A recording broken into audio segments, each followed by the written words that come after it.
Aujourd'hui je suis tout seul, je vous rassure. Très rapidement il y aura Margot qui sera là. C'est juste qu'aujourd'hui elle travaillait et j'ai vu ce beau ciel bleu et je me suis dit il fallait pas laisser passer le truc. Putain, j'ai ok en plus. Mais comment veux-tu animer dans ces conditions-là ? Devant une auto-école, derrière une Golf GTI, sans déconner les gars, là je crois que j'ai jamais vécu ça. Je vous remercie d'avoir suivi cette chaîne. Faut qu'on parle de 2-3 trucs. Faut qu'on parle, je vous ai attrapé par le col comme si vous étiez un mauvais conjoint quoi. Non, faut qu'on parle. Faut qu'on parle parce que ça fait à peu près quoi, ça fait 2 mois, ça va faire 2 mois, 2 mois et demi, 3 mois que je me suis relancé réellement dans l'aventure YouTube. Enfin dans l'aventure réseaux sociaux au sens large on va dire. Et je vais pas vous mentir que le retour au bout de 3 mois est très mitigé. Ça veut dire que vous faites pas votre travail de followers. Non, je blague. Je blague. Je blague, par contre, je me suis rendu compte de pas mal de réalités sur tout ça. Donc YouTube, TikTok, qui sont les 2 plateformes où je poste le plus. YouTube pour les formats longs. Et TikTok pour des formats un peu plus courts ou des choses où j'ai envie de faire plus de montage mais sur moins de temps. Mais je me suis rendu compte que effectivement c'était pas aussi simple. Alors je dis pas, je ne souhaite pas être un youtubeur avec 18 millions d'abonnés. C'est pas le but de la chaîne. C'est absolument pas le but de la chaîne. Mais c'est assez impressionnant de voir à quel point il y a une grosse inconsistance dans tout ce qui est fait sur les réseaux sociaux.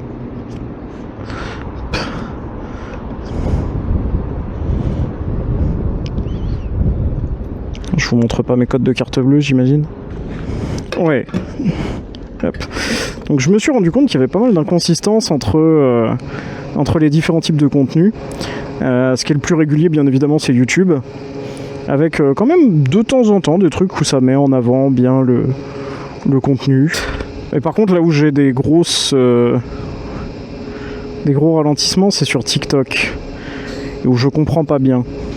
Et c'est ça dont on va parler aujourd'hui.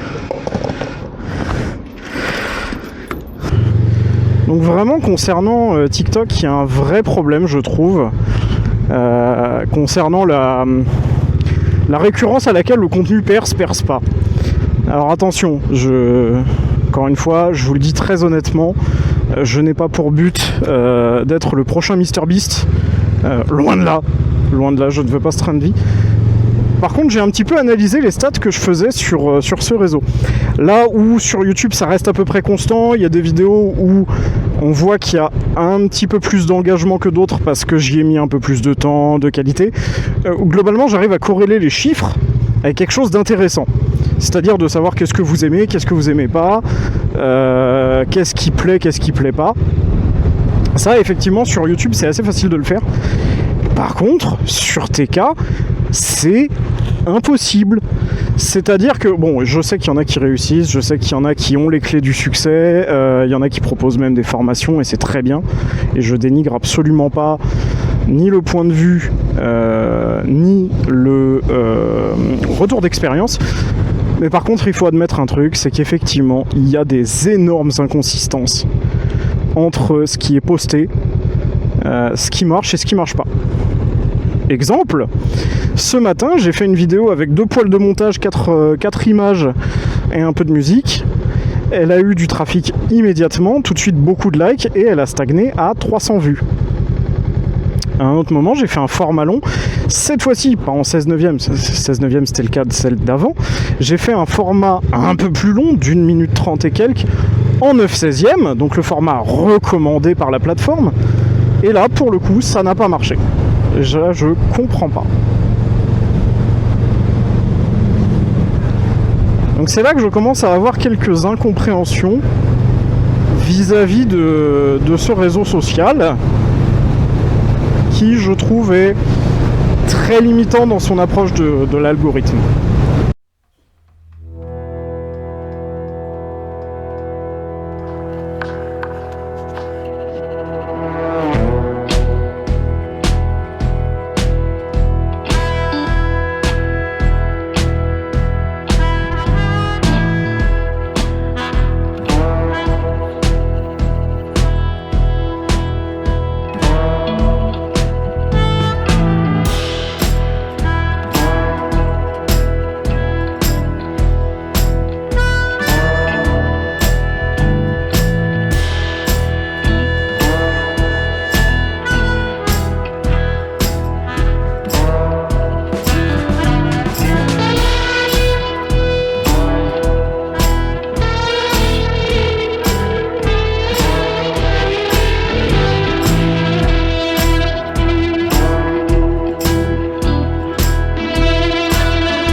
faut regarder, non? Je sais pas. Putain, gros idiot, va. Vous voyez comment je suis aigri de cette région? J'étais pas comme ça dans les Alpes.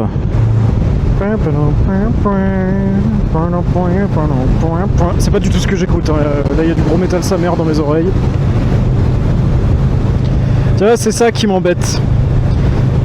J'ai fait quarantaine de minutes de route. Il reste 12 minutes avant que j'arrive à un endroit en campagne. Il me faut 40 minutes pour atteindre ce genre de paysage. Et encore là je dis ce genre, je sais qu'il y a plein de campagnes derrière. Là on est encore un peu en ville.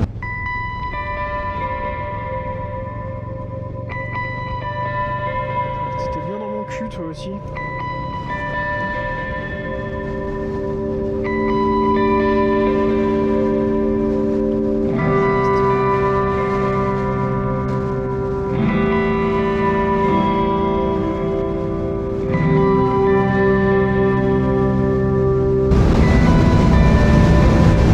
Voilà. Ça c'est plus les paysages que j'aime. Avec de la route un peu vitasse, de vache. Parce que pourquoi pas?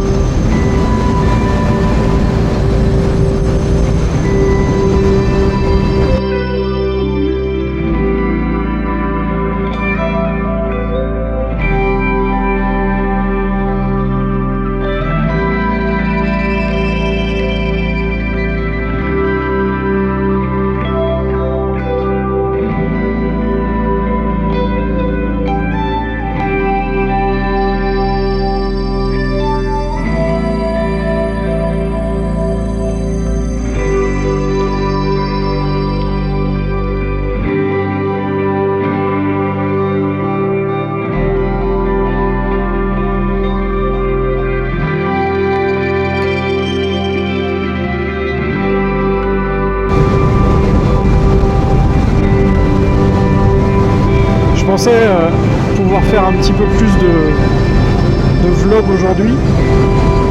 Regardez le paysage quoi.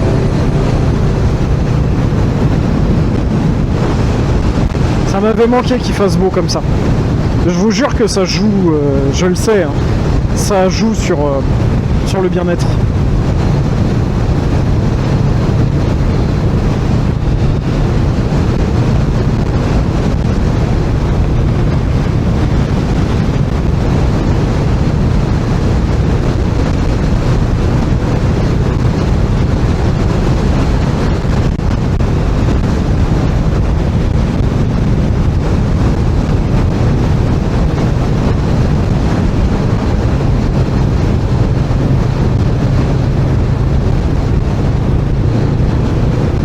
Je trouve ça vraiment cool, de plus en plus les cyclistes ils font ça, de se décaler proprement.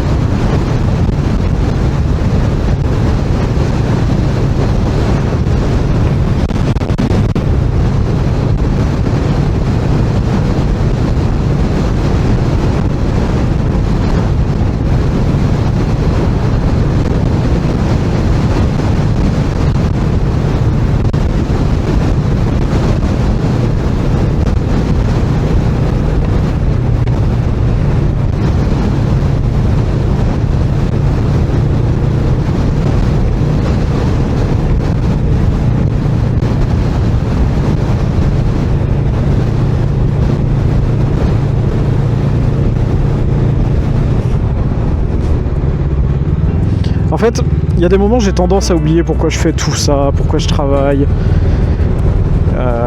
Et il y a deux choses qui me le rappellent constamment. C'est le mariage. C'est le fait d'être avec Margot, de profiter de ce bonheur tous les jours. Et c'est pour ça que tu bosses, tu vois, tous les jours. Même si ce que je fais, je l'aime. J'aime ce que je fais en termes de taf et ainsi de suite. C'est une dépense énergétique colossale que de chercher à atteindre l'excellence tous les jours. Et puis il y a aussi pour ce genre de moment où tu te retrouves un petit peu face à tes pensées, mais t'es sur une bécane qui t'a pratiquement rien coûté, en train de faire tes deux hobbies deux, entre gros guillemets, de tes hobbies préférés, parce que moi je touche absolument à tout. C'est de faire de la moto et de créer du contenu. Ça va pas plus loin que ça.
Pas la première.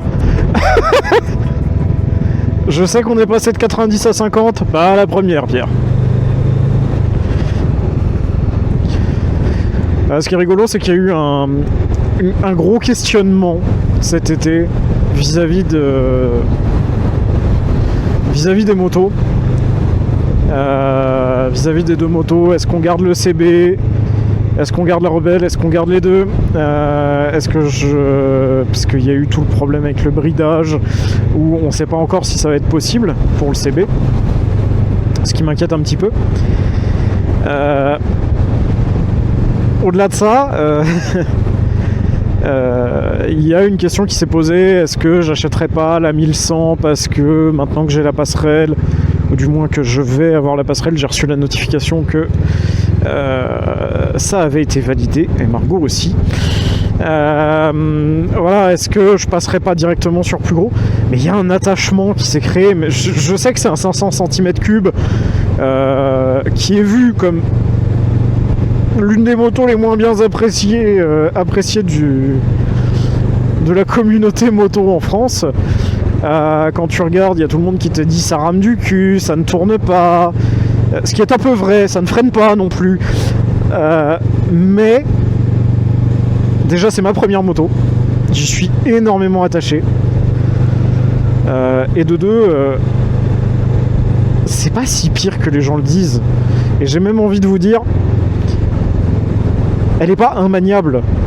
C'est comme absolument tout de roue motorisée, c'est-à-dire qu'il faut prendre le temps de la prendre. On va faire du pavé. J'aime bien le pavé, moi.